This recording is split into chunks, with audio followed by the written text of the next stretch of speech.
Tole, salaamu alaikum warahmatullahi wabarakatuh. Ilmaan Oromoo addunyaa irratti akkam jirtan. Arra barnoonni keenya ka jalqabu waa'ee dhaha Oromoo kaalendar ilaalcha.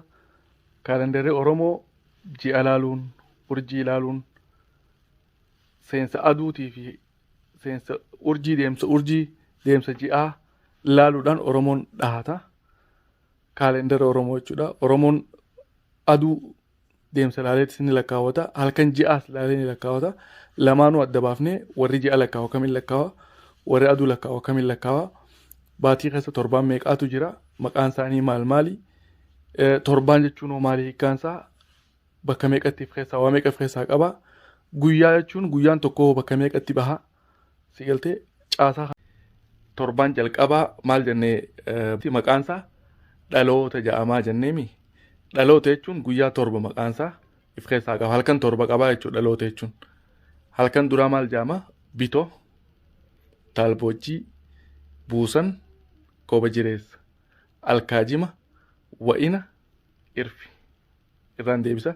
Bitoo, taalboojjii, buusan, kooba jireessa, alkaajima, wa'ina, irfi. Kun maal jedhama? Dhaloota jedhama. Maqaa torbaan jalqabaati. Baatiin dhalattee torbaan jalqabaa dhaloota jedhama. Guyyaa torban kana. Torbaan baatiin dhalattee torbaan lammeessaa maal jedhamaadha?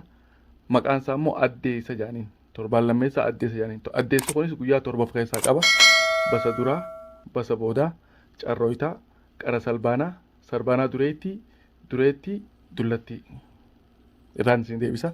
Basa duraa, basa boodaa, carrooyitaa, qara salbaanaa, sarbaanaa dureettii, dullattii torba jechuun maal jedhaniin addeessa torbaan lammeessaa baatiin dhalattee jechuudha. Maqaan torbaan sadaffaa maal jedhama?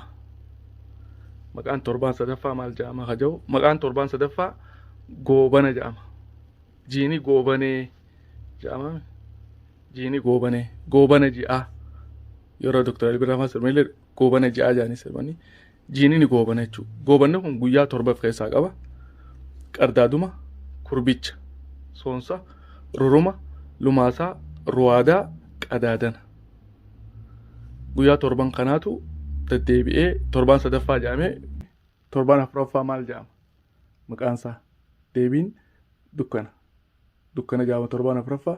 Guyyaa halkan torba of keessaa qaba. Torban qara areerii bal'oo, adulaa kormaa, adulaa jabbii, arba goobaa, geebaticha, geebadeettii. Irraan isii deebisa. Qara areerii bal'oo, adulaa kormaa, adulaa jabbii, arba goobaa, geebaticha, geebadeettii. Akkanatti torbaan afuraffaattis yaamama. Dukkanaa jedhama. Viidiyoo kana waliin raabsaa buufadhaa dhalootaas itti